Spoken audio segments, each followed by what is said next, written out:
High বন্ধুরা, আজকে আমি বানিয়েছি আম পোড়ার শরবত। তো যা গরম, তো গরমে আজকে আমরা একটু আম পোড়ার শরবত খাবো। তো এই দেখো আম পোড়ার শরবতটা পুরো বানানো হয়ে গেছে, পুরো ঠান্ডা ঠান্ডা একদম সুন্দর সেই টেস্ট।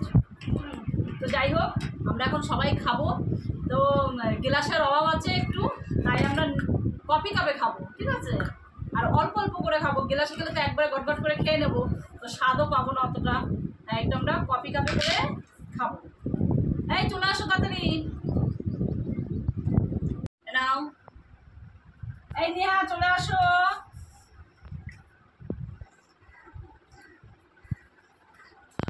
কিরকম হয়েছে?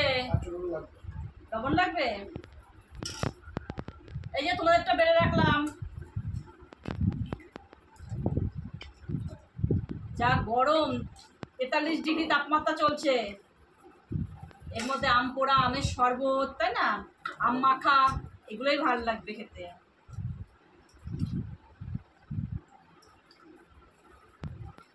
কোথায় গেল এগুলো?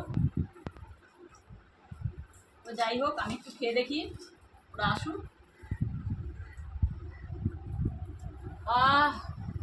পোড়াটা জুড়িয়ে গেল, সেই ঠান্ডা, যেমন টক তেমনি মিষ্টি, খুব স্বাদ হয়েছে, খুব স্বাদ হয়েছে।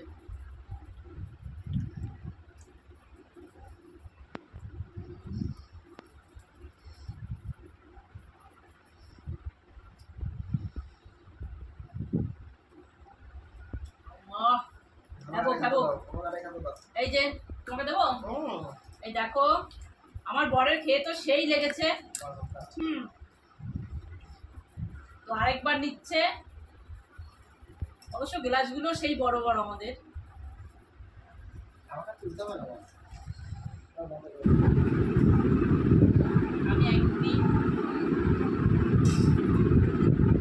তো আমের শরবতটা এত সুন্দর হয়েছে আর এত ভালো হয়েছে কি বলবো।